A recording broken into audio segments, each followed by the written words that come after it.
कीर्तने कपितरौ कमलायताक्षौ विश्वम्भरो द्विजवरो युगधर्मपालौ वन्दे जगत्प्रियकरौ करुणावतारौ नमस्त्रिकाल सत्याय जगन्नाथ सुताय च सभृत्याय सपुत्राय सकलत्राय ते नमः।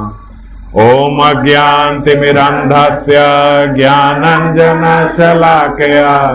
चक्षुरुन्मीलितं येन तस्मै श्रीगुरुवे नमः। श्री गौरांग नित्यानंद श्री अद्वैत चंद्र गदाधर श्रीवासादि गौर भक्त वृंद वांछा कल्पतरुभ्यश्च कृपा सिन्धुभ्येव च पतितानां पावनेभ्यो वैष्णवेभ्यो नमो नमः। हरे कृष्णा कृष्णा कृष्णा हरे हरे हरे राम राम राम हरे हरे। तो पिछली बारी हम लोग चर्चा कर रहे थे कि महाप्रभु ने श्रीवास प्रभु के कहने पे श्रीवास आंगन में संकीर्तन प्रारंभ किया और यही कलयुग के संकीर्तन का प्रारंभ है। कोई साधारण वस्तु नहीं है। एक युग का धर्म प्रारंभ हुआ जब श्रीवास पंडित ने बोला था और महाप्रभु के अनेक कारणों में से एक मुख्य कारण ये भी है कि वो कलयुग में कलयुग का धर्म हरि नाम संकीर्तन देने के लिए अवतरित हुए और कलयुग में संकीर्तन के साथ साथ संकीर्तन किस प्रकार करना चाहिए, क्या स्वभाव होना चाहिए और एक वैष्णव का कैसा आचरण होना चाहिए, ये महाप्रभु ने और नित्यानंद ने अपने जीवन से दर्शाया। नित्यानंद प्रभु का अभी जो हम गौर लीला कर रहे हैं उसमें अभी आगमन हुआ नहीं है, अभी आगमन होना है नित्यानंद प्रभु का। और अब जब से महाप्रभु की दीक्षा हुई उसके बाद से खासकर एक भक्त का क्या आचरण होना चाहिए वो महाप्रभु के आचरण से सीखने को मिलता है। और पद पद पर महाप्रभु ने हम लोगों को ये शिक्षा दी कि किस प्रकार एक भक्त का स्वभाव, एक आदर्श भक्त का स्वभाव होना चाहिए। इसमें कोई भी ऐसी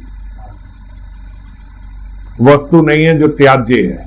जब हम चैतन्य भागवत और चैतन्य चरितामृत का पाठ करते हैं, कथा करते हैं, तो मुख्य तौर से जो इसमें नोट करने वाली बात है, ये कोई स्टोरी नहीं है, ये कोई हिस्ट्री नहीं है सिर्फ कि बस हमने सुन ली उन्होंने ऐसा किया, वो यहाँ गए, ये जंग लड़ी, ये यहां से आए, इसका उद्धार किया, इसका कल्याण किया, ये किया, ये सिर्फ ये नहीं है।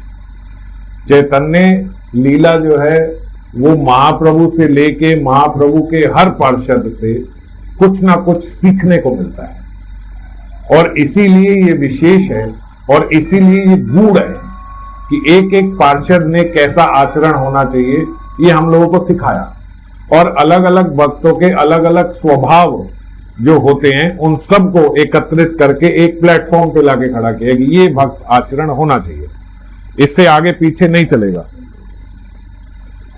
तो महाप्रभु ने अब इसके बाद जब संकीर्तन प्रारंभ किया तो वो संकीर्तन का स्वभाव बने, तो वो संकीर्तन में मन लगे, तो उस संकीर्तन का आचरण बने, तो वो संकीर्तन हमारे भीतर प्रवेश करे। इसके लिए क्या प्रमुखता किया?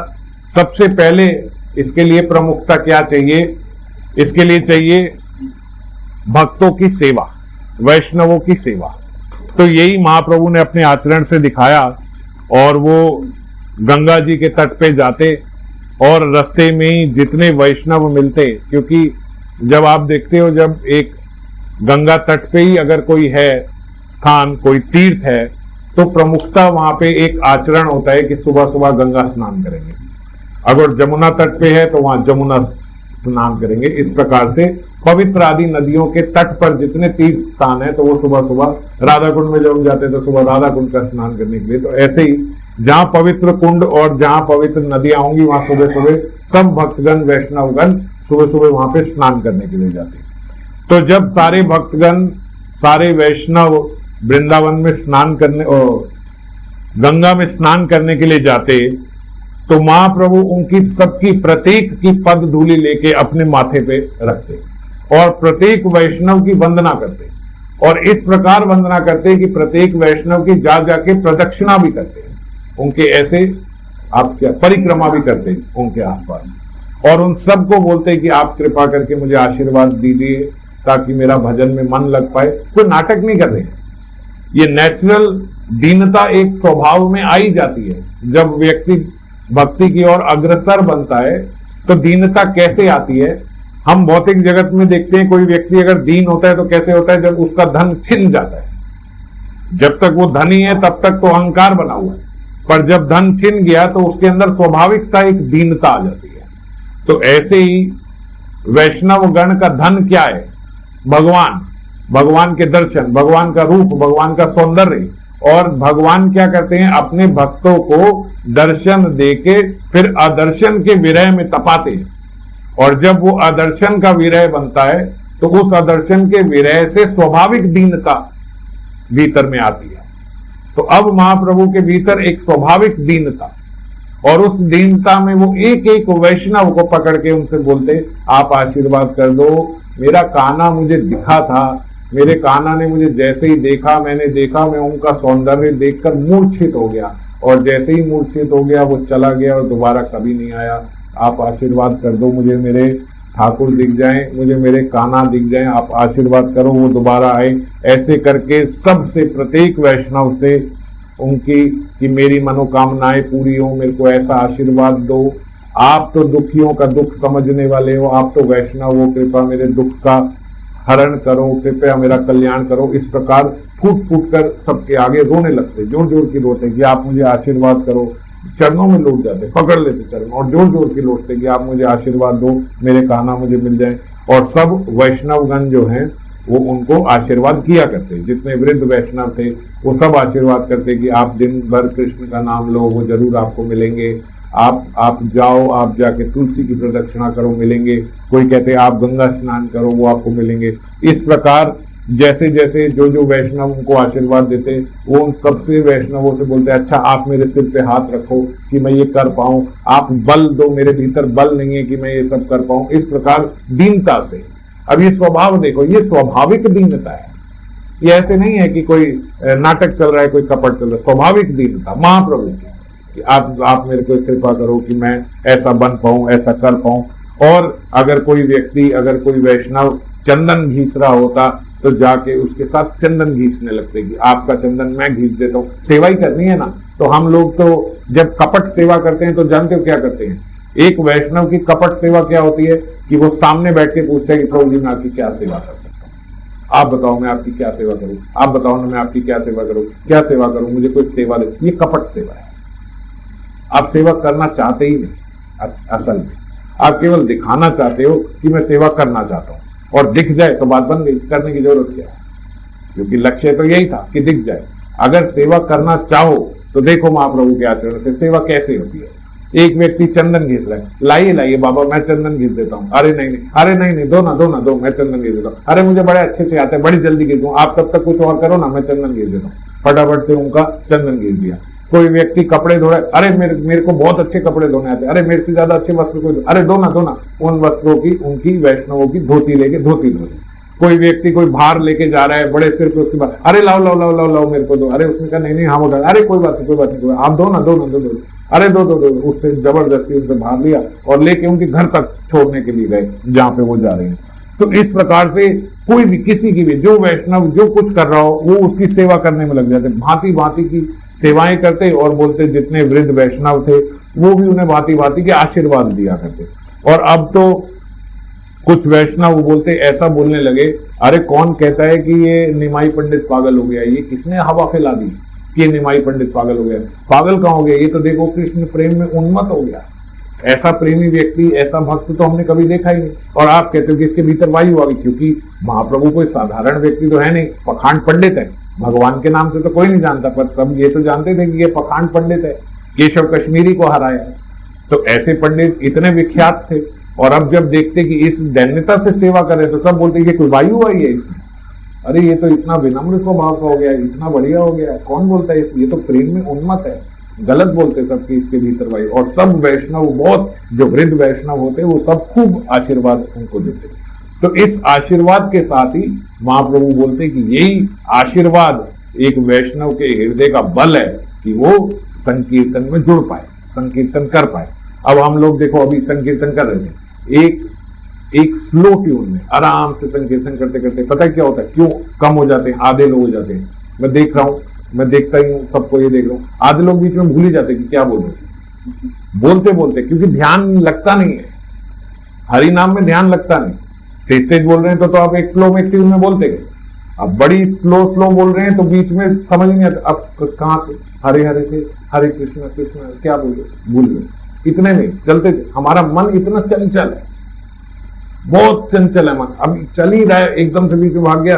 अब क्योंकि इतना स्लो चल रहा है, ट्यून भी एकदम ऐसी फ्लैट चल रही है, तो पता ही नहीं लगा कि कहां थे। ये जो आजकल हम झूले पे ठाकुर जी को झुला रहे हैं ना, ये जो तीज से लेके रक्षाबंधन तक झुलाते हैं, जो अभी झूलन यात्रा चल रही है, साल में 3 बार होती है, तो अभी जो चल रही है वो तीज से लेके रक्षाबंधन तक। तो बोलते हैं, जो इसको हिंडोला बोलते हैं, जो वृंदावन में बोलते हैं, इस झूले में तो झुलाओ, पर आपके भीतर सबसे ज्यादा चंचल चीज क्या है? आपका मन हर समय झूलता रहता है, कभी इधर कभी उधर कभी। तो बोलते उस मन रूपी झूले में राधा गोविंद देव जी को बिठाओ। ये असली झूला है, जहां भी मन भागे वो बीच में ऊपर बैठे, इधर भागे इधर भी बैठे, उधर भागे उधर भी बैठे, ये करें ये भी वही करें, ये करें ये भी वही करें। मन झूल रहा है ना, सबसे ज्यादा तो मन ही झूल रहा है, तो मन में उनको बिठाओ। ये झूलन यात्रा 3 बार साल में नहीं, ये झूलन यात्रा सदा चलती रहेगी, झूलते रहे। आपको ठाकुर जी झूलना अच्छा लगता है ना किशोरी जी, आप मेरे मन में बैठ जाए, ये झूलो। तो इस प्रकार से मन में अपने ठाकुर जी को झूलन करें। तो खैर, अब प्रारंभ किया संकीर्तन का, और संकीर्तन के प्रारंभ के साथ साथ महाप्रभु के अब आप आचरण देखोगे तो अब एक बिल्कुल भक्त स्वभाव जैसा होना चाहिए वैसा वैसा आचरण बन गया। और संकीर्तन प्रारंभ करने में वृंदावन ठाकुर जी बोलते कि संकीर्तन प्रारंभ करने में एक बहुत बड़ा फायदा है। जो भक्त आपस में संकीर्तन करेंगे, जोड़ जोड़ के संकीर्तन करेंगे, तो कलयुग का ये धर्म क्यों बना, संकीर्तन क्यों प्रारंभ किया, इस संकीर्तन को ही कलयुग का धर्म क्यों माना गया? क्योंकि कलयुग में लोगों के पास समय नहीं है भजन करने के लिए, वो करना नहीं चाहते, करते नहीं, कितना भी कुछ वो बोल रहे टाइम नहीं है हमारे पास ये करने का। तो इसीलिए नाम जप तो है ही है जो हम अपना करते हैं, पर साथ में रोज महाप्रभु संकीर्तन करते। तो रोज संकीर्तन क्यों करते? बोलते संकीर्तन का एक विशेष लाभ है। वो क्या कि अब जैसे मान लीजिए हम लोग यहाँ 40-50 लोग अगर बैठे हैं, तो एक बार अगर हमने हरि नाम किया, एक हरि नाम, एक बार केवल मंत्र बोला और 50 लोग बैठे हैं, तो प्रत्येक व्यक्ति का 50 बार नाम माना जाएगा लिया। अगर मान लीजिए यहाँ 108 लोग बैठे हैं और केवल एक बार मंत्र बोला, महामंत्र, केवल एक बार हरे कृष्णा मंत्र बोला, पर सब 108 ने बोला, तो सबका 108 एक माला हो गई। ये संकीर्तन का सबसे बड़ा लाभ है। और सबसे ज्यादा नुकसान में कौन रहता है इसमें? जो संकीर्तन में चुप करके बैठा है। एक एक मंत्र में एक एक माला हो रही है, पर वो चुप करके बैठा है, वो बोल ही नहीं रहा, तो उसका सबसे बड़ा नुकसान। जो बाकी लोग कर रहे हैं उनका क्या, 108 नहीं 107 हो जाएंगी, उनके लिए तो कोई प्रॉब्लम नहीं है, पर जो वो एक नहीं कर रहा, वो प्रत्येक मंत्र में इतना इतना नुकसान हो रहा है। तो इसीलिए संकीर्तन में कभी चुप नहीं रहना चाहिए। तो सबका लाभ तो है ही है। सबका लाभ क्या है कि जब हम जोर से, जो हरिनाम हरिदास ठाकुर जी बताते थे कि जब जोर से संकीर्तन किया जाता है, तो जितने कीट कीटाणु जीवाणु सब जो सुन रहे हैं उन सबका कल्याण होता है। जब जोर से ध्वनि निकलती है तो उस ध्वनि जिसके कान में जाएगी उसका कल्याण निश्चित है, होगा। अब पेड़ तो नहीं ले सकते, पौधे तो नहीं ले सकते, पशु पक्षी तो नहीं ले सकते, तो इसीलिए बोलते वैष्णव के घर में सब वैष्णव। अगर आप किसी वैष्णव के घर में जाओ तो वहां कीड़ा मक्खी मच्छर सब वैष्णव, क्यों? क्योंकि वहां संकीर्तन होता है और वो सब संकीर्तन सुनते हैं, तो उनके माध्यम से उनका भी संकीर्तन हो गया। तो इसीलिए विशेष रूप से कलयुग में संकीर्तन प्रारंभ किया, और रात्रि के समय कुछ छठे छठे से भगवत भक्त वहां पे आते और श्रीवास आंगन में, फिर बाकी का आंगन बंद कर दिया जाता और बंद दरवाजों के अंदर संकीर्तन होता। पहले दिन दूसरे दिन जब संकीर्तन हुआ तो महाप्रभु जोड़ जोड़ के नृत्य करते और अर्धरात्रि को जोड़ जोड़ के रोने लगते। अब लोगों ने पूछा कि भाई आप इतना रोते क्यों, बताओ तो सही क्या पीड़ा होती है। तो अब लेके महाप्रभु बैठे सबको निमाई और बोलते कि देखो अब तो कुछ ही लोग हैं इसके भीतर, इस कमरे में, क्योंकि श्रीवास आंगन को एकदम टाइटली बंद कर दिया जाता कि कोई भीतर आ नहीं सकता, ये नियम था वहां का। तो बोलते आप कुछ ही लोग अंदर हो, मैं आप लोगों के सामने ये बताता हूं, सबके सामने बोलूंगा तो सब बोलेंगे बावरा हो गया, पागल हो गया, या कोई बातें बनाता है या कुछ कपट करता है। पर मैं आपको सत्य बताता हूं, जब मैं गया से लौट रहा था तो लौटते समय एक श्याम वर्ण का परम सुंदर बालक मेरे समीप आया था। मैं आपसे सत्य बोल रहा हूं, मैं जब वहां पे था मैं होश में था, वो मेरे समीप आया। कैसा दिखता था, बोले बड़े सुंदर सुंदर उसके पैरों की उंगलियां थी, पांव की उंगलियां देख के ही मैं मोहित हो गया। एकदम सुंदर बनावट, नीले रंग का ऊपर से और नीचे से एकदम लाल रंग, लाल सूख उंगलियों की बनावट ऐसी कि मैं वो देख के मोहित हो गया। और उन पे इतने छोटे छोटे नूपुर बंधे हुए, और उन नूपुर की एक एक झंकार ऐसे आती मानो जैसे एक एक उनको आनंदित कर रहा हूं। जब वो चलते तो अलग अलग से सारे नूपुरों की झंकार सुनाई देती।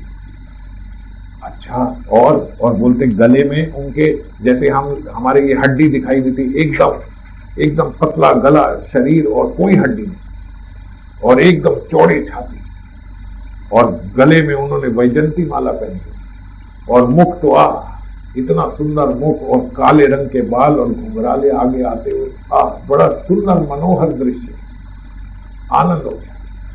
और कमर पे उन्होंने पीताम्बरी ऐसे बांधी हुई और लकड़ी लगाई हुई, बड़ा महाराज क्या आनंद। देख के बोलते उनको देखते ही मैं मूर्छित हो गया, और जैसे ही मूर्छित हुआ तो बोलते उन्होंने, जब मैं गिर रहा था मूर्छित हो गया तो मेरा हाथ पकड़ा और उनका स्पर्श करते ही मैं गिर गया।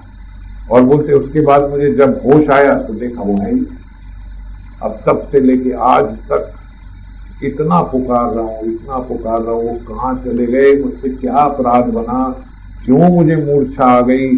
शायद मेरे मूर्छित होने से वो मेरा अपराध मान गए, शायद मैं तो मूर्छित हुआ लेकिन उन्होंने ऐसे देखा कि जैसे मैंने किसी की डिसरिस्पेक्ट करी हो, कि वो आए और मैं अपना लेट गया, मुझे परवाह ही नहीं है, मुझसे क्या ऐसा अपराध बना, क्या उन्होंने मेरा अपराध ले लिया, ऐसा क्या हुआ, आप सब मुझे बताओ, ऐसा क्या हुआ, वो मुझे क्यों नहीं मिलते।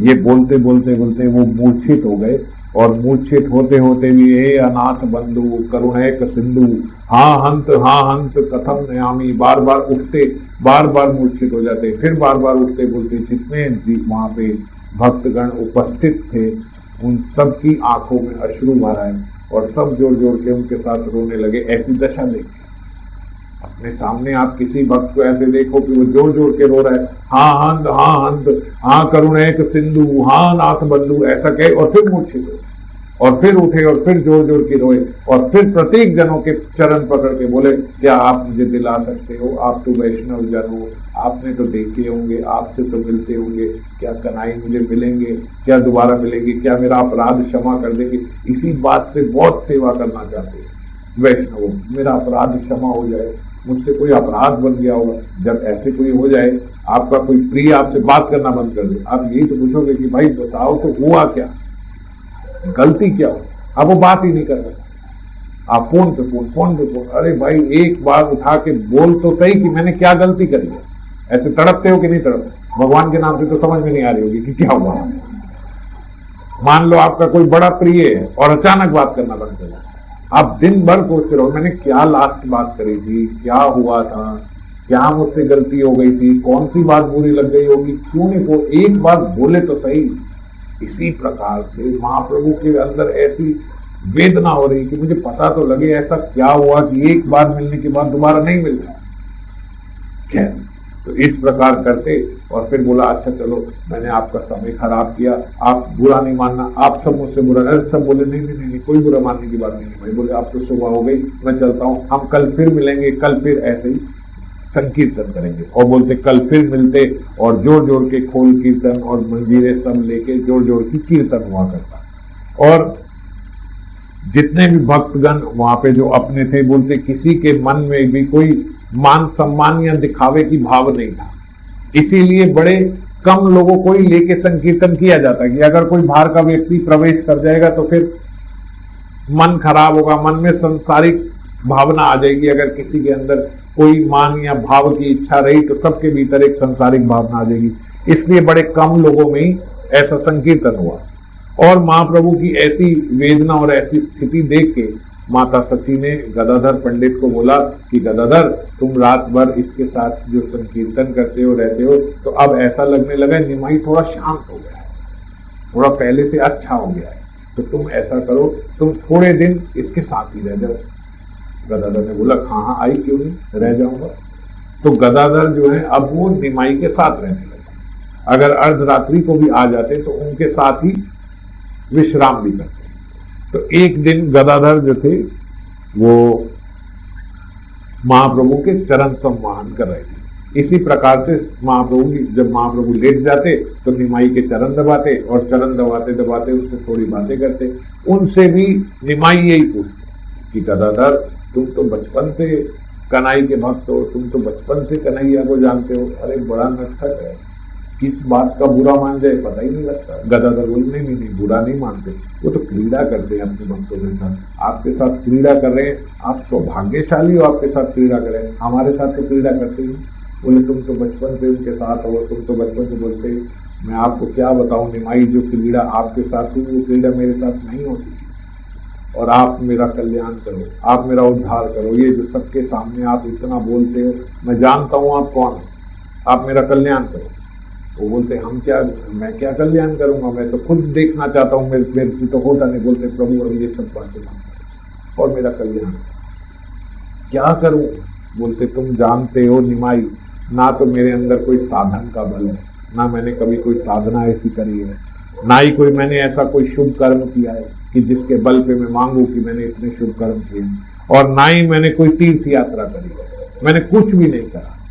बस मेरे पास अगर कोई बल है तो वो एकमात्र तुम्हारे चरणों का बल है, आप कृपा करो। चरण सम्मान भी करते जा रहे हैं गदाधर पंडित साथ साथ, और करते करते उनसे बोल रहे बस आपका ही एक कृपा का मेरे पास एक स्कोप है, बस आप चाहो तो आप कृपा कर दो। तो बोलते प्रभु भी उनकी बात सुनते रहे और उनको फिर उन्होंने बोला कि देखो आप कितने दीन हो, आप कितने शुरुआत से भजन कर रहे हो, हमें तो अभी अभी पता लगा है कि कन्हैया कौन है। अच्छा तुम्हें पता नहीं था। बोलते तुम मुझे छल रहे हो। बोले अरे तुम्हारा भाव देखो कितना दैन्यता है तुम्हारे भाव में, तुम मेरे को बोल रहे हो। अरे मैं लोगों के चरण पकड़ता डोलता फिरता हूँ कि मेरे पे कृपा हो जाए, तुम मेरे पे कर रहे हो। ऐसे दीन को तो भगवान मिलते ही मिलते, क्योंकि कृष्ण क्या देखते हैं, अभी महाप्रभु बोल रहे कि कृष्ण क्या देखते हैं। बोलते शुभ कर्मों का जिसके अंदर अभिमान है वो उसके पास नहीं जाते। बड़ा तीर्थाटन करके अगर किसी को अभिमान हुआ है कि मैं इतने तीर्थ गया यहाँ गया हो गया, उसको नहीं मिलते। वो किसको मिलते हैं? जो अकिंचन प्रिय है, जो निष्किंचन भक्त होता है तुम्हारी तरह, जिसे कुछ नहीं चाहिए, जो केवल और केवल उनकी कृपा पे ही निर्भर है। जो कृपा पे ही निर्भर है उसी को तो सबसे पहले कृपा देंगे। जो दूसरे साधनों को पकड़े बैठा है कि इससे मिल जाए उससे मिल जाए, उसको थोड़े ना इतनी जल्दी कृपा मिलेगी। सबसे पहले कृपा किसको मिलेगी? जो सब छोड़ के केवल कृपा की लाइन में खड़ा है, सबसे पहले उसी को तो देंगे कि कुछ नहीं, बस आपकी कृपा चाहिए।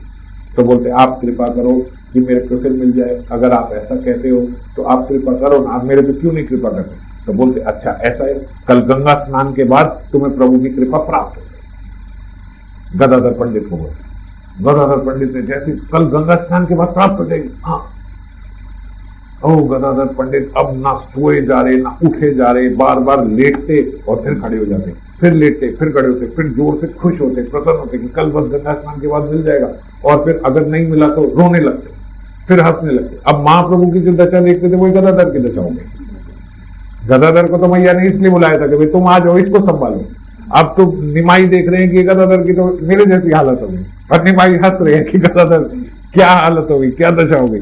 कभी हंसते हैं, कभी रोते हैं, कभी जोर जोर से हंसने लगते हैं, कभी नृत्य करने लगते हैं, रात रात में जोर के नृत्य करने लगे कि बस कल तो प्रेम प्राप्त हो गया।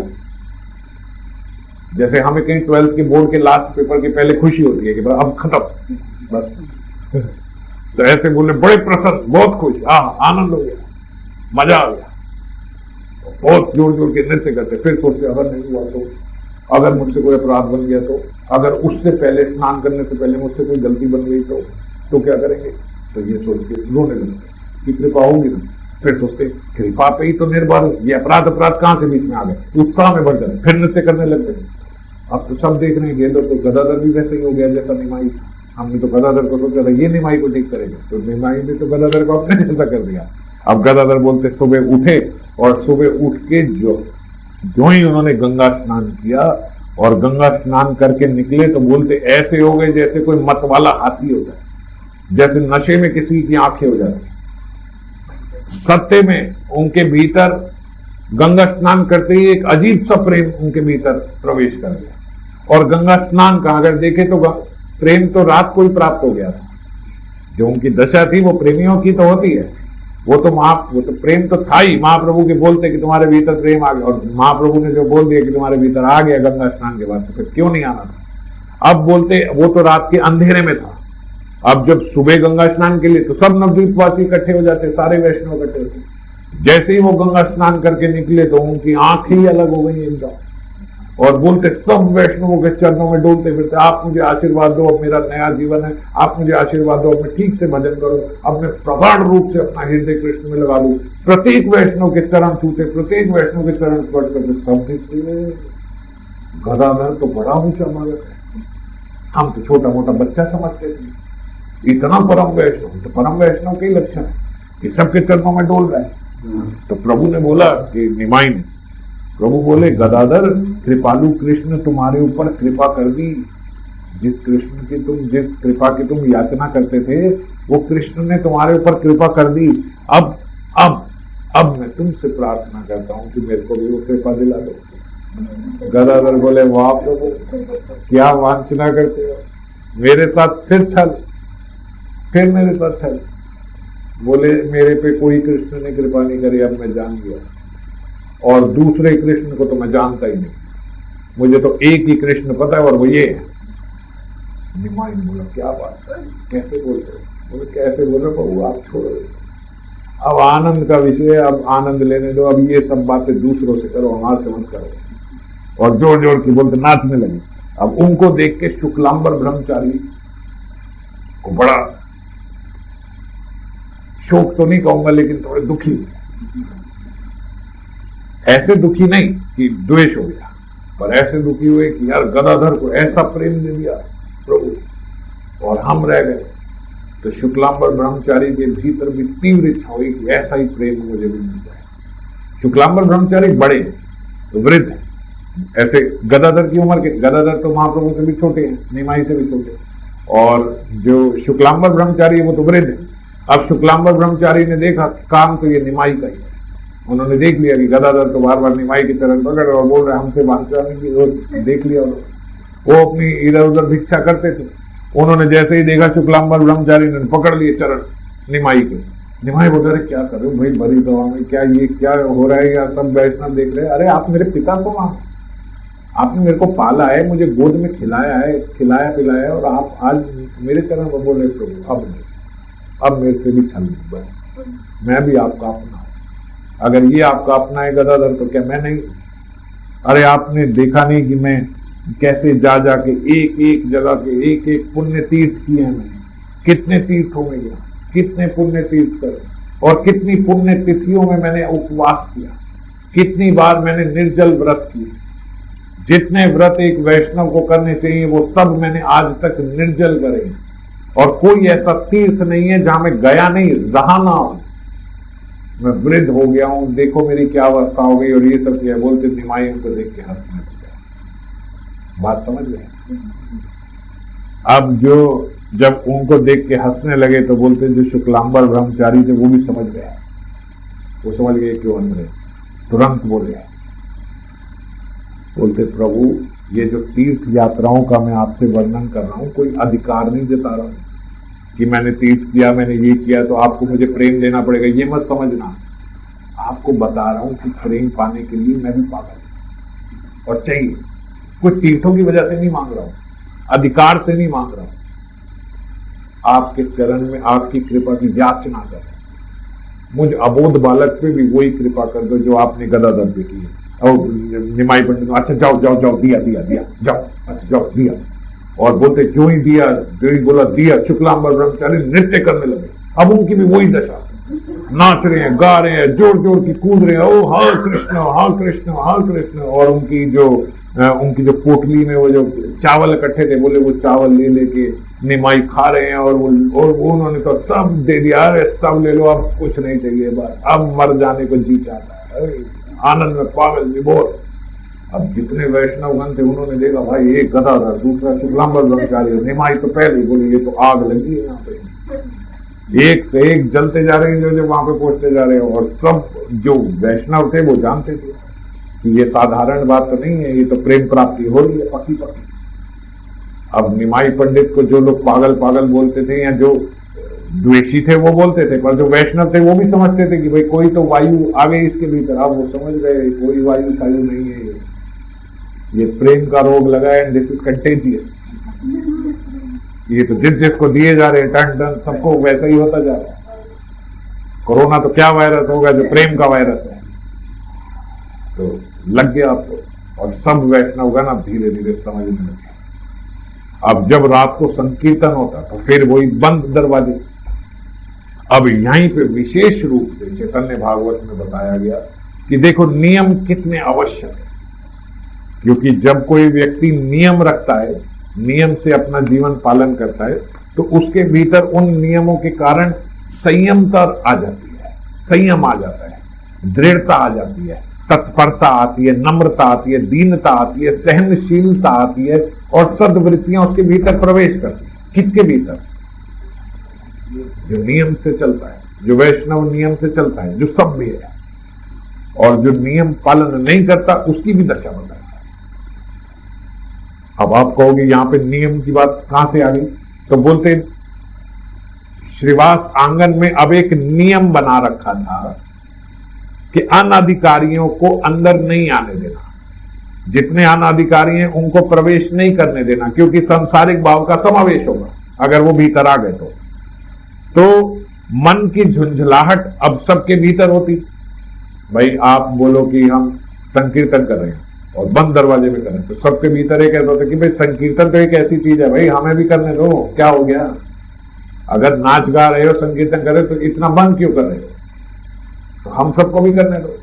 ऐसी जगहों पे अब जब पंडाल लगता है, कथा हो रही है, तो कोई रोकता थोड़ी है, भाई अंदर नहीं आएगा, कोई घुसेगा नहीं, तो बोलते हमें भी जाने दो।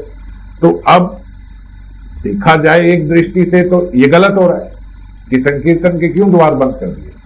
अगर तुम संकीर्तन ही कर रहे हो तो खुले द्वार में, भाई जितने अंदर जगह है उतने ही तो लोग आएंगे, बाकी बाहर रहेंगे जैसे भी रहेंगे। अब हम बोले कि नहीं ये बाहर वाले छोड़ो, दरवाजा बंद कर दो, तो बाहर वाले तो झुंझलाएंगे कि क्यों बंद करा, क्यों बंद करा? तो अब बोलते जो नियम पालन के पक्के थे उनके भीतर दृढ़ता, तत्परता और नम्रता और दीनता। तो नम्रता और दीनता में व्यक्ति क्या करता है? वो अपनी मन की झंझलाहट को रोककर धैर्य के साथ प्रतीक्षा करता है। हल्ला न करो, क्योंकि संकीर्तन हो रहा, वैष्णव भी तो कर रहे हैं जो कर रहे हैं। और जब ऐसे करके उन्होंने संयम रखा तो बोलते जब सुबह द्वार खुले तो जितने श्रद्धावान थे उन श्रद्धावान ने बोला नम्रता पूर्वक कि भाई हमें भी कीर्तन में बुलाया करो, हमको भी निमाई को देखना है, हमें भी ये संकीर्तन, हम भी तो कब से तरस रहे हैं कि कभी तो नवदीप में ऐसा संकीर्तन हो, और आज हुआ और हमें बाहर रखा जा रहा है, वंचित किया जा रहा है हमें। बोलते जब इस प्रकार से उनको देखा तो श्रीवास पंडित बोलते अच्छा ये तो हमारे जैसा ही है, आप आ जाना, आप आ जाना, आप भी रात को आ जाना, आप भी आ जाना। तो जिन जिन ने संयम रखा बोले उनको तो सुबह दर्शन भी हुए और अगले दिन बुला भी लिया। क्योंकि ऐसे थोड़े ना कोई मनाई थी कि भाई आके ये लड्डू ज्यादा खा जाएगा, ये पर प्लेट हमारे तो 700 रुपए लगते हैं, ऐसी तो कोई बात ही नहीं। तो संकीर्तन हो रहा है और नहीं बुला रहे थे तो सिर्फ इसीलिए कि कोई संसारिक भाव ना आए भीतर। अब जिसके भाव अपने जैसे दिखते थे तो बोलते थे आओ आओ आप भी आ जाओ, रात को आप भी आ जाओ। और अब यहीं पे जो बोलते नियम पालन के पक्के नहीं थे, तो नियम पालन के पक्के ना होने से क्या होता है, सबसे पहले द्वेष होने लगता है। किसके प्रति द्वेष होता है? जो नियम के पालन करते हैं, सबसे पहले उसके प्रति द्वेष। आप कभी भी देख ले, एक व्यक्ति नियम का पालन करता है और दूसरा नहीं करता है, तो जो नहीं करता है उसका पहला द्वेष का सब्जेक्ट वही बनेगा जो करता है। चलो कुछ ज्यादा ही फैनेटिक हो गया, इतना नहीं पागल होना चाहिए, थोड़ा ठीक फालतू ही ज्यादा ही दिखाने का हो गया तो इसका, अभी ज्यादा हीरो बन रहे इस प्रकार से। और द्वेष के बाद फिर हम क्या करते हैं, उस नियम के विरुद्ध प्रचार करते हैं। जब देखना बताना ये ठीक है, तीसरे से जाके पूछेंगे, सबको अपनी तरफ लेंगे, ये देखना कि ठीक है, ये दरवाजे बंद करके जो संकीर्तन करने ये ठीक है, मतलब भगवान के भजन को भी अब अंदर बंद कर दिया कि ये भी सब नहीं करेंगे, ये ठीक है। तो इस प्रकार से बोलते हैं, अब वो प्रचार करने लगे। और इतना प्रचार तो बोलते महाप्रभु के संकीर्तन ने नहीं किया जितना द्वेषियों ने कर दिया कि संकीर्तन प्रारंभ हो गया है। और ऐसा ही होता है, जो नेगेटिव लोग हैं वो पब्लिसिटी ज्यादा कर देते हैं और द्वेष बुद्धि से प्रचार करते हुए फिर धीरे धीरे क्रोध बनने लगता है। जो हम देखते हैं ना कि जब ऐसा इसने ऐसा कैसे करा, इसने ऐसे करा, इसने ये कर कैसे, ये ऐसे कैसे कर, और बस वो क्रोध में कन्वर्ट हो जाता है। ऐसे कैसे, मेरे को कहीं मिल जाए ना मैं ही मार लूं। अब वो करते करते करते करते बढ़ते बढ़ते वही क्रोध में कन्वर्ट हो गया और फिर वही क्रोध क्रिया में आने लगता है। अब मैं ही कुछ करूंगा, अब मुझे कुछ करना पड़ेगा, ये बहुत ज्यादा हो रहा है। अरे वो वही था जो बाहर सामने खड़ा था, अभी बस देख ही रहा था, बस धीरे धीरे धीरे धीरे द्वेष से बढ़ते बढ़ते बढ़ते बढ़ते फिर प्रचार करा, फिर प्रचार से क्रोध और फिर क्रोध से अब क्रिया। अब मैंने ही कुछ करना है, अब मैं कुछ करूंगा, ये जिस प्रकार से हो रहा है। तो बोलते अब विरोधियों के कारण संकीर्तन जो है वो देशव्यापी बन गया, अब पूरे देश में फैल गया कि भैया वहां नवद्वीप में संकीर्तन, नाम संकीर्तन शुरू हो गया। और सब बोलते, जो द्वेषी थे वो सब बोलते यार ये सब पागल हो गए हैं और पागलों की तरह अंदर चिल्लाते हैं। और ये श्रीवासिया बामन जो है ना, श्रीवासिया बामन, श्रीवास पंडित, ये सबसे बड़ा पागलों का सरदार है, इसलिए अपने घर में पार्टी रखी है, ये यहाँ पे संकीर्तन करेंगे। भिखारी, खाने को कुछ है नहीं तो जोर जोर के चिल्लाता है, 2 रोटी फालतू मिल जाए तो और जोर की चिल्लाता है। ये इस प्रकार, ब्राह्मण को तो आदमी 1 मिनट लगाता है भिखारी बोलने में कि कोई काम धंधा है नहीं, सुबह इन्होंने थोड़े ना काम पे जाना है, इनका क्या है, तो पूरी रात बैठ के चिल्लाएंगे। अब आप बताओ भैया, आपस में एक दूसरे से बोलते, आप बताओ भैया क्या चिल्लाने से भगवान जल्दी मिल जाते हैं? क्या जोर जोर के चिल्लाने से जल्दी मिल जाते? भगवान सर्वव्यापी हैं, है ना? तो मन के अंदर बोलो, क्यों चिल्लाया करते हो जोर जोर, इतनी तेज तेज चिल्ला के सबकी रात को नींद खराब करना, ये सब करना, ये सब क्या है? ये कोई तरीका है? गलत तरीके से भजन कर रहे हैं, ये सब कर रहे हैं, ये सब सत्यानाश कर देंगे। आप देखना, अब ये नहीं जाएंगे, हम सारे मरेंगे। कैसे मरेंगे? बोले राजा की तरफ से अब 2 नाव आने वाली हैं। ऐसे ही हवा में एक बंदे ने फैला दिया, अब जब फैलाने लगे तो कोई कुछ भी बोलता है। अब जैसे कोरोना फैल रहा है तो कोई कुछ भी बोलता है, अब तो ऐसे हो रहा है, अब तो वैसे हो रहा है। हजारों इलाज भी निकलते हैं और हजारों तरीके भी निकलते हैं। ऐसे ना करो कोरोना हो जाएगा, ऐसे ना करो कोरोना हो जाएगा। किसी ने एक बार ही बोल दिया कि पेटीएम के किसी एम्प्लॉय को कोरोना हो गया, लोगों ने पेटीएम यूज करना बंद कर दिया, भाई ये कोरोना हो जाएगा। कोई लॉजिक नहीं है, मगर अब तो जितने मुंह उतनी बातें, और फिर कोई ना कोई तो भीड़ में मानने वाले भी मिल जाते हैं। तो बोले राजा की तरफ से 2 नाव आएंगी और सभी संकीर्तन करने वालों को बांध के ले जाएंगी।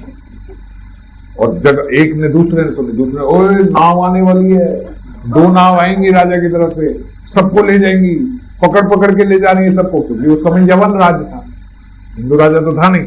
तो बोलते सबको लेके जाएगी। अब जब तक फौज ना आएगी तब तक इनको शांति नहीं मिलेगी। दूसरा बोलता अरे भाई जब फौज आएगी तो क्या पता लगेगा कि अंदर कौन था और बाहर कौन था, वो तो हमें भी पकड़ के लेके जाएगी जब फौज आएगी तो। हाँ तो फिर क्या करें, बोले फटाफट से जो यहाँ पे काजी है, चलो उसके पास हम सारे चलते हैं। भाई काजी को भी बोल देंगे ये को यहाँ पे ये तंग करें ताकि हम तो सेफ हो जाएं। काजी को पता होगा ना कि भाई हमने काजी मतलब तब उस टाइम के समझ लो होम मिनिस्टर, जो उस टाइप के स्टेट मिनिस्टर समझ लो, पंचायत है, भाई आप जाओ काजी को पहले ही बोल दो। तो सब लोग जो वो थे वो इकट्ठे, हाँ हाँ हाँ हाँ, जो हम लोग तो भैया अपने जाके पहले ही काजी बोल, वो पहुंच गए काजी के पास कि भाई ऐसे ऐसे यहाँ पे देखो संकीर्तन, और सब हिंदू लोग ही जो है मगर द्वेषी, अपने ही धर्म के लोग अपना ही सत्यानाश कर रहे हैं। तो वहां पे गए, भाई देखो यहाँ पे ये सब संकीर्तन होता है, उसे हम तो पहले ही कह दे रहे हैं, हमारा कोई लेना देना नहीं है, हम तो खुद दुखी, अब कुछ करो।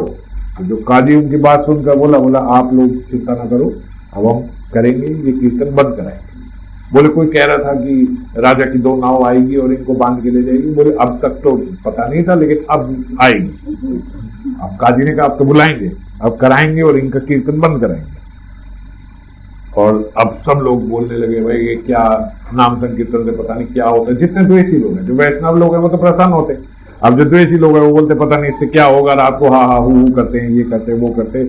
और श्रीवास पंडित जब बोलते इस बात को सुनते तो सुनने से उनके भीतर भी कुछ कुछ अब भय उत्पन्न होने लगा।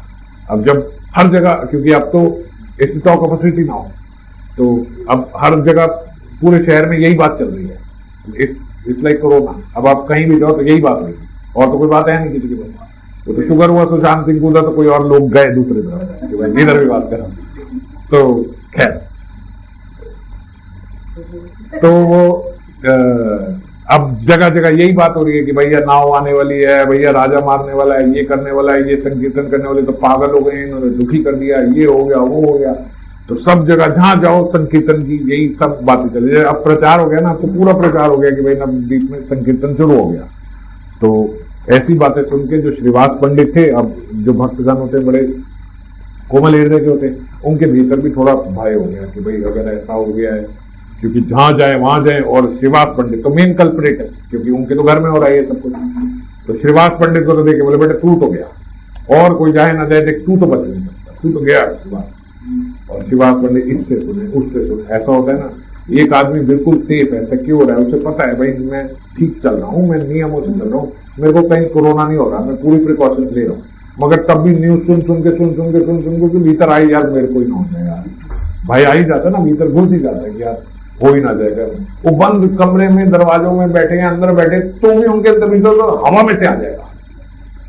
हमारे रिश्तेदार हैं, उन्होंने खिड़की दरवाजे सब बंद कर दिए, सब की कहीं से आ जाएगा। तो मैंने कहा जो सांस ले रहे हो कहीं से तो आ रही है हवा तो आ ही रही है बाहर की, कि घर हवा भी अपनी बनाओगे। इतना भय बनता चला जाता। तो ऐसे भय बनते बनते श्रीवास पंडित के भीतर भी भय बन गया कि भाई थोड़ा तो अब कोई गड़बड़ है। अब जो और वैष्णवगण श्रीवास पंडित के साथ आते थे, जब श्रीवास पंडित के भय बना तो थोड़ा तो उनके अंदर भी बनना था, वो भी आए श्रीवास पंडित के पास। और जो ही श्रीवास पंडित के पास आए तो अरे कोई भय की जरूरत नहीं है सर, क्या डरते हो, नरसिंह भगवान का भजन नहीं करते क्या, हम नरसिंह भगवान देखेंगे और भगवानी का तो भजन कर रहे हैं, क्या भगवान से ऊपर है ये सब लोग, ये सब कोई डरने की बात नहीं है, तुम जाओ। और अगर मान लो कोई कष्ट आएगा अभी तो सारे मिलके सहेंगे ना, हम सब इकट्ठे हैं ना, देख लेंगे।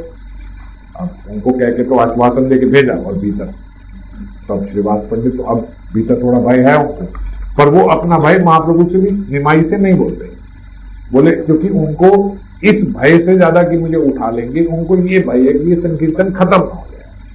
जो ये संकीर्तन अब इतने सालों बाद प्रारंभ हुआ है, अब ये कहीं संकीर्तन आंदोलन रुक ना जाए, अब ये रुकना नहीं चाहिए। अब अगर ऐसे हमें पकड़ के ले गए ये कुछ करा तो फिर तो ये रुक जाएगा। जैसे आजादी की जो लोग लड़ाई लड़ते थे तो उनके भीतर मरने का डर नहीं होता था, ये होता था कि ये आंदोलन रुक जाएगा।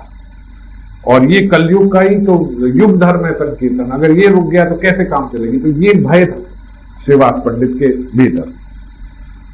और अब महाप्रभु ने भी सुना, निमाई ने भी सुना कि ये है, निमाई के अलग तरीके ये सब सुनेंगे। तो बोलते निमाई जो है अपने थोड़े शिष्यगण को लिया और अपने शिष्यगण को लेके और खूब सुगंधित बोलते चंदन वगैरह लगा के और बालों में तेल वेल लगा के एकदम चमक के और पान मान का बीड़ा लगा के एकदम लाल होठ और काले बाल और ऐसे मतलब आप सब एकदम तैयार हो, बिल्कुल तैयार होकर निकले और गंगा के तट पे अपने शिष्यों के साथ धीमे धीमे संकीर्तन करते हुए। अब जो वैष्णवगण थे, जब वो उन्होंने देखा ऐसा रूप सौंदर्य, ऐसा लवण्य, तो बड़े प्रसन्न हुए, बड़े खुश हुए। क्या शोभा है इनकी निमाई की, देखो दिन पे दिन कैसे निखरता जा रहा है, क्या आनंद हो रहा है इसके भीतर। और जब उनको देखते, जब द्वेषीगण उन्हें देखते, तो बोलते, द्वेषीगण बोलते कि यार ये पागल तो नहीं, ये सही लोग बोलते, यहाँ आफत जान में पड़ी हुई है, जान की आफत पड़ी हुई है कि इसको ले जाएंगे, इसको ले जाएंगे, और निमाई और ये श्रीवास तो मेन कल्प्रेट है, इनको तो उठा के लेके जाना है, और इनको देखो ऐसे मस्ती से घूम रहे हैं। अब जब कोई आपके साथ ऐसा करो ना, तो सही बर्ताव उसके साथ यही है कि आप और खुले में घूमते, अब और खुले में घूमते तो वो और चिढ़ते कि ये क्या है, ये क्या कर रही है, इसको पता नहीं है क्या कि किसी भी टाइम अभी राजा के लोग आएंगे और इनको बंदी बना के ले जाएंगे, देखना कैसे कैसे घूम रहे हैं। और जो उनके शिष्यगण थे वो तो और चौड़, जो उनके सर से बोला, आजी हाँ ये सब झूठी बातों पे हम विश्वास करें, हाँ बड़ी फौज आ रही है, राजा की नाव आ रही है, यार ये सब चुड्डू खाने की बातें हमारे को मत बताओ, चलो यहाँ कुछ नहीं आ रही, और जोर जोर के संकीर्तन करते हो। अब एक दो वरिष्ठ वैष्णव मिले, उन्होंने निमाई को बिठाया, निमाई ऐसे मत करो यार, ये बड़ा इस समय माहौल जो है खराब है, और आपको ये अभी थोड़े समय के लिए ये शहर छोड़ के निकल जाना चाहिए, कहीं इधर उधर निकल जाओ, क्योंकि राजा के लोग आएंगे तो बड़ा क्रूर किस्म का राजा है, वो तुम्हें छोड़ेगा नहीं, बंदी बना ले। तो उसने कहा महाराज कोई बात नहीं, अगर कुछ ऐसा होगा तो सह लेंगे, इतने उसके पास चाबुक नहीं होंगे जितने हमारे पास अपने व्यक्ति हैं, वैष्णव हैं, जो हमें जेल में छोड़ो इन सब चीजों से निकल। और एक बार शुरू कर दिया तो कर दिया, संकीर्तन ही तो शुरू किया, कोई गलत काम करोगे आप चिंता मत करो, हम देख लेंगे, कोई चिंता करने वाली, आप हरि नाम करो। वो सब भी चुप हो गए कि भाई क्या बोले हम। एक वृद्ध वैष्णव और कान निमाई तो एकदम अपने पूरे यूथ में, और साथ में और शिष्यगण, और संकीर्तन करते हुए जा रहे। तो संकीर्तन करते करते करते करते बोले, अब उनको ये बात तो पता है कि श्रीवास पंडित भी थोड़े भीतर से भयभीत है, तो करते करते करते करते श्रीवास पंडित के घर पहुंचे। और श्रीवास पंडित जो है वो अंदर अपने मंदिर में बैठ के नरसिंह भगवान का भजन करे। अब तो और तीव्रता से नरसिंह भगवान का भजन करे कि भाई किसी तरीके से हम बच जाएं, ये सब नहीं हो। अब बोले निमाई जो है वो एकदम ऐसे चौड़ी छाती करके चलते हुए गए और जाके उनके ऑल्टर में बैठ गए। और जब ऑल्टर में बैठे तो आज श्रीवास पंडित को उनके भीतर विष्णु के दर्शन हो रहे, चार हाथ उनके शंख चक्र गदा पद्म पकड़े हुए विष्णु के दर्शन, वो दर्शन दिए उन्होंने श्रीवास पंडित को।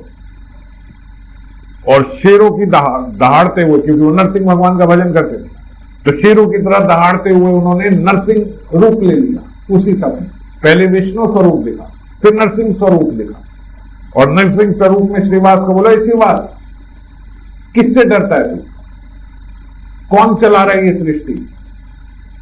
अब बोलते श्रीवास पंडित तो क्या बोलते, श्रीवास पंडित ने पहले तो देखा कि निमाई आ रहा है, और तुरंत देखा कि विष्णु भगवान, और तुरंत देखा नरसिंह भगवान। अब जब नरसिंह भगवान का स्वरूप देखा तो बोलते वो डर गए, श्रीवास पंडित डर गए, और डर के मारे कुछ बोले नहीं।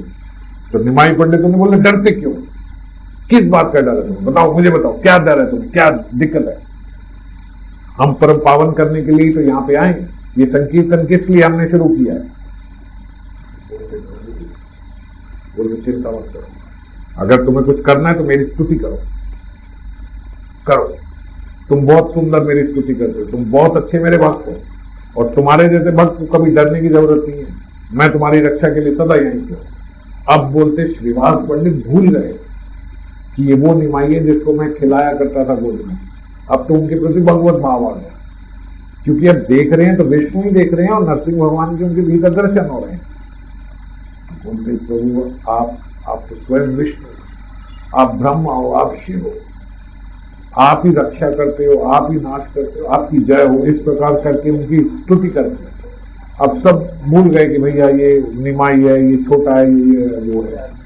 हाँ, और प्रभु ने कहते उनको गंभीर स्वर से बोला, श्रीवास तुम चिंता मत करो, और एक बात समझो, तुम्हें किस बात का डर, राजा आएगा, नाव लेके आएगा, सिपाही लेके आएगा, किसी से घबराने की जरूरत नहीं है। अगर ऐसा हुआ तो सबसे पहले मैं बंद के जाऊंगा, और राजा के पास जाऊंगा तो मेरे जाते ही कोई राजा अपनी गद्दी पे बैठ सकता है, मेरे जाते ही खड़ा हो जाएगा, देखना तो, और कृष्ण कृष्ण बोलने लगेगा। अरे प्रभु, वो जवान राजा कृष्ण कृष्ण बोलने लगे। बोली जवान राजा नहीं बोलने लगेंगे, सब उसके मंत्रीगण भी बोलने लगेंगे और तुम्हारा ये काजी भी बोलने लगेगा कृष्ण। तो वो ऐसा कैसे होगा, ये कैसे कृष्ण कृष्ण बोलेंगे? बोले तुम विश्वास करो, अगर मैं अपनी पे आ गया तो ये सारी सृष्टि कृष्ण कृष्ण बोलेगी, तुम क्यों घबराते हो जब मैं ही तुम्हारे साथ हूं? आप लोग कुछ भी कर सकते हो, तो कैसे करोगे? बोलते मैं जाऊंगा और ये जितने काजी मौला हैं इन सबको बोलूंगा कि आपने अभी तक अपनी जितनी कुरान पढ़ी है, सब ले आओ, और सब लाके जितने उनके पशु पक्षी हैं, जितने उनके घोड़े और हाथी हैं ना राजा के, वो सब ले आऊंगा और बोलूंगा इनके मुख से अल्लाह बुलवा के दिखाओ। ये सारे काजियों को बोलूंगा अगर तुमने कुछ किया है अपने धर्म में तो इनके मुख से अल्लाह बुलवाओ, और वो नहीं बुलवा पाएंगे। और जब मैं बोलूंगा तो घोड़ा भी कृष्ण बोलेगा, हाथी भी कृष्ण बोलेगा और रुदन भी करेगा, साथ में रोएगा भी, प्रेम अश्रु भी बहेंगे। मैं ये भी कर सकता हूं। ऐसे कैसे होगा, कभी ऐसा देखा। अब उनकी वहां पे 4 साल की छोटी नारायणी, उनकी भतीजी थी श्रीवास पंडित। नारायणी इधर आओ, निमाई पंडित बोले नारायणी इधर आओ, कृष्ण बोलो। और बोलते ही उसके सिर पे हाथ रखा, कृष्ण बोलो।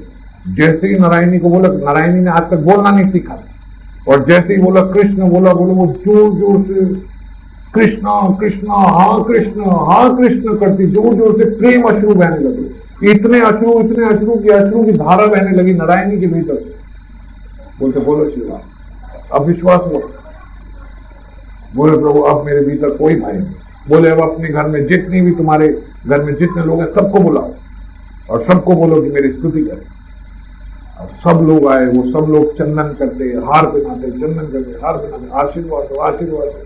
और वो आशीर्वाद दे के सबके सिर पे हाथ रखते, तुम्हारा हमारे प्रति और भक्ति भाव प्रकट हो। और जिस जिसके सिर पे हाथ रखते बोले सब प्रेम अश्रु सबके भीतर, जितने श्रीवास पंडित के घर में जितने लोग हैं, ऐसा बोला जाता है कि श्रीवास पंडित के घर में तो 9 करमाइयां भी तर गई।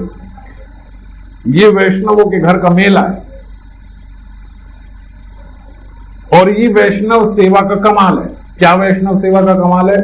बोलते महाप्रभु पैदा तो हुए सच्ची माता के घर पे, पर लीला सारी भाई श्रीवास पंडित के घर पे, क्योंकि श्रीवास पंडित पक्के वैष्णव सेवक है। जैसे कृष्ण पैदा तो हुए वासुदेव जी के यहाँ, पर लीला सारी नंद यशोदा के यहाँ पे, वहां कोई लीला नहीं।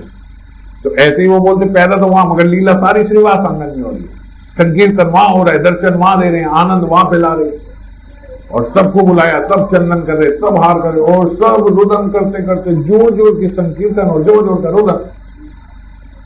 और श्रीवास को बोलते हो श्रीवासिया अब तो लिया, अब तो कोई डर नहीं है, कोई डर। ये बोलते ही बोलते प्रभु मूर्छित हो गए। तो श्रीवास पंडित है प्रभु उठो उठो उठो उठो, अरे भाई उठो। और जैसे उठो, और जैसे ही उठाया तो निमाई उठे। अब विष्णु नहीं, नरसिंह नहीं, अब निमाई उठ गए। ओ श्रीवास पंडित, मैंने कुछ चंचलता तो नहीं करी, मैंने कुछ ज्यादा तो नहीं बोला, कुछ फालतू तो नहीं बोल दिया, मैं पागल हो जाता हूँ, मुझे पता नहीं लगता, मैं कुछ भी एक्टिंग करने लगता हूँ, मैं जोड़ जोड़ के ऐसा अभिनय करने लगता हूँ, मुझे कुछ हो जाता है। श्रीवास पंडित बोलते तो अब अभिनय आपने अब तक किया और खूब चला, अब मत बोलो। बोले अगर आप ऐसे मत बोलो, आप तो मेरे पिता समान हो, आप तो जानते हो कि मेरे को वायु चढ़ गई है कि क्या हो। बोले अब बोलते महाप्रभु अब थोड़े एम्बेरेस फील करने लगे कि अब, क्योंकि तब तो आवेश में आ गए, आवेश में आके तो सब कुछ बोल दिया। किस आवेश में? कि श्रीवास डर रहा है। जब वो अपने भक्त को देखे कि मेरा भक्त किसी चीज से डर रहा है, तो आवेश में आके सब बोल दिया। और अब जब आवेश में आके सब बोल दिया, तो अब चुप करके बोलते निमाई पंडित मुंह नीचे करके जल्दी से जाना और अपने घर में आके सोचते। और वहीं पे गदाधर पंडित आए। गदाधर प्रेम में वैसे ही भी हाल है, वो सब नृत्य करते, नाचते, अरे प्रभु आनंद आनंद आनंद। अब कोई भय का माहौल नहीं। अब करते करते बोलते महाप्रभु ऐसे ही एक दिन निकले, फिर अगले दिन सुबह निकले। अब उनका यही तरीका था कि सुबह अपना तेल वेल लगा के, बढ़िया चंदन लगा के अपने शिष्यों के साथ कीर्तन करते हुए निकलते। और संकीर्तन करते निकलते तो सब द्वेषी जन तो पागल हो जाते हैं कि यार ये क्या हो रहा है यार, हम वहां शिकायत करके आए हैं, ये हो रहा है, यहाँ कोई डर ही नहीं है किसी को, सब निर्भयता को प्राप्त होते जा रहे हैं। और आज घूमते घूमते घूमते घूमते बोले मुकुंद दत्त के घर पे पहुंच गए। और जिस प्रकार बोलते अन्य अवतार होते हैं ना, जैसे भगवान के कला अवतार होते हैं, भगवान के अंश अवतार होते हैं, बोलते ऐसे भगवान का एक आवेश अवतार भी है। आवेश आ जाता है तो वो भी एक आवेश अवतार है। जैसे जो द्रौपदी थी तो द्रौपदी के समय पे वस्त्र अवतार ले लिया, वस्त्र अवतार ही तो लिया, वस्त्र बन के वो उनके चले गए। तो अब बोलते आज घूमते घूमते घूमते घूमते फिर आवेश में आ गए और मुरारी गुप्त के यहां पहुंच गए। मुरारी गुप्त जो है वो वरा भगवान की पूजा करते थे, एक फ्रेम में वरा भगवान की पूजा करते थे। वरा कौन थे? वो शुक्र रूप में जो भगवान थे। अब भगवान कर शुक्र करते हुए मुरारी दत्त के उसके मुरारी गुप्त के घर पे पहुंच गए।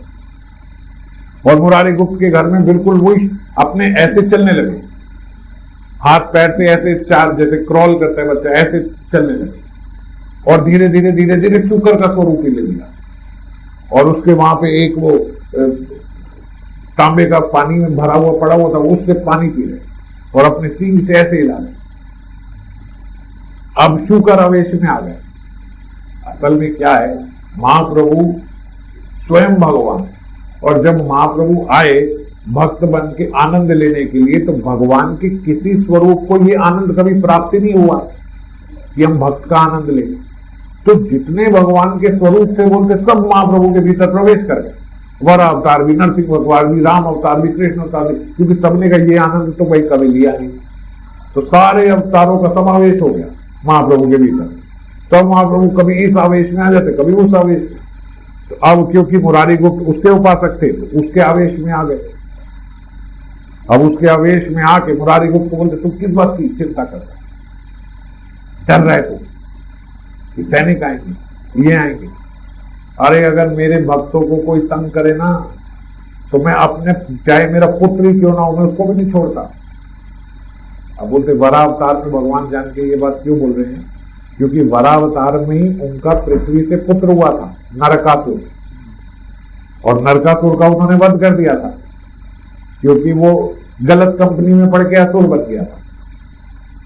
तो बोलते जब उन्होंने उसका बाणासुर के खराब कंपनी में पड़ गया था नरकासुर। ये भी देखना चाहिए कि एसोसिएशन कैसी होनी चाहिए भक्तों की। जो बाणासुर था बलि का बेटा, वो दुष्ट था और वो इसके साथ मिलके इसने नरकासुर को भी असुर बना दिया और 16,100 रानियों को किडनैप कर दिया। उन्होंने पृथ्वी को वरदान दिया हुआ था कि जब तक आप नहीं बोलोगी तब तक आपके पुत्र के मैं वध नहीं करूंगा। अब जब ललित उसमें सत्यभामा रूप में आई पृथ्वी, तो सत्यभामा ने बोला कि प्रभु वो इतना नरकासुर अदम उठा रहा है, आप उसका कुछ करते क्यों नहीं? तो आप कह रही हो करते हैं, तो चलो आप कर देते और नरकासुर का वध कर दिया। ये हमने पहले पूरी कथा सुनी हुई है। तो इसीलिए वरावतार में वो बोल रहे मैं अपने पुत्र को भी माफ नहीं करता। तुम क्या समझ गई? और उनको ही कथा सुनाई मुरारी गुप्त को कि देखो ऐसे मैंने अपने पुत्र का भी वध कर दिया क्योंकि वो भक्तों को तंग कर रहा था और अभी भी तुम्हें भय। मुरारी गुप्त को अब आपके हो तो कैसा? मुरारी गुप्त को बुलाया, बोले मेरी स्तुति करो। अब भगवान का ये भी बड़ा एक आनंद है, भक्तों को बुला के बोलते ऐसे करो स्तुति। अब मुरारी गुप्त बोलते ऐसे तो एकदम से कोई स्थिति मेरे को याद नहीं आ रही जैसे हम लोगों की अवस्था होगी ऐसी अवस्था। मुरारी को बोल रहे हम एकदम बोले डरो मत, करो स्तुति।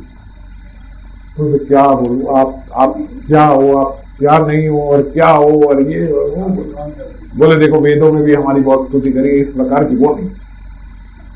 अब वेदों में बोल दिए इनके हाथ नहीं है, इनके पैर नहीं है, इनके ये नहीं है। बोलते वेदों ने तो जितना कष्ट मुझे दिया और किसी ने नहीं दिया।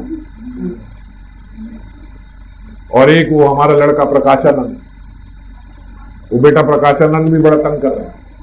वो वहां पे ऐसा प्रचार कर रहा है कि हमारे हाथ नहीं है, पैर नहीं है, कुछ वगैरह सब होते हुए ऐसे बोलते हैं। वेदों में ऐसा लिखा है जो पहले प्रकाशन, तो वेदों में ऐसा लिखा है कि भगवान के हाथ नहीं है, भगवान के पैर नहीं है। बोले वो इसलिए लिखा है भगवान के हाथ नहीं है फिर भी वो खाते हैं, भगवान के पैर नहीं है फिर भी वो चलते हैं। तो ऐसे बोले कि भौतिक हाथ पैर नहीं है, दिव्य है। प्रत्येक इंद्री एक इंद्री दूसरे इंद्री का कार्य कर सकती है, इस प्रकार से लिखा है। और वो उसको तोड़ मोड़ के गलत प्रचार कर रहा है प्रकाशन। तो बोलते इस प्रकार की स्तुति कई लोग मेरी वेदों से करते हैं, पर तो परम भक्त। तो खैर फिर जब ऐसी कृपा करी तो मुरारी गुप्त ने भी उनकी स्तुति करी और उनके भी सर पे हाथ रखा। अब मुरारी गुप्त भी प्रेम अश्रु बह रहे और पागलों में संगीत बोले आप प्रभु कोई भाई नहीं, निर्भयता करो, अब कोई दिक्कत नहीं, अब आए जो आना है जिसको आना है जो करना है। तो इस प्रकार से बोलते प्रभु ने अपने आसपास जितने भक्त थे उन सबको आश्वस्त कर दिया और पक्का कर दिया कि डरने की जरूरत नहीं। और अब रात को फिर वही संकीर्तन, फिर वही आनंद, फिर वही उत्साह से संकीर्तन प्रारंभ हुआ रात को। और अब संकीर्तन में महाप्रभु बोलते कि सुनो, अब मेरे अग्रज, मेरे परम सखा, मेरे बंधु, मेरे सर्वस्व एक महापुरुष अवधूत वेश में अब यहां नवद्वीप में आ गए हैं। अब कल सुबह हम सबको उसे ढूंढना होगा। कौन आ गए प्रभु? अब प्रभु नाम नहीं बोलते कौन आ गया, और नित्य आनंद करके जोड़ जोड़ के आनंद करते। अब लोग सोचते कि नित्य आनंद है, नित्य आनंद नहीं, नित्य आनंद करके जोड़ जोड़ के आनंद में भी बोर हो गए। अभी किसी को पता नहीं है कि नित्य आनंद कौन है। तो वो बोल रहे एक अवधूत आ गया है, वो कहाँ है? अब वो कहाँ है? हम अगले सप्ताह ढूंढेंगे कहाँ है, निकलेंगे और निकाल के नित्य आनंद प्रभु को लेके आएंगे। जय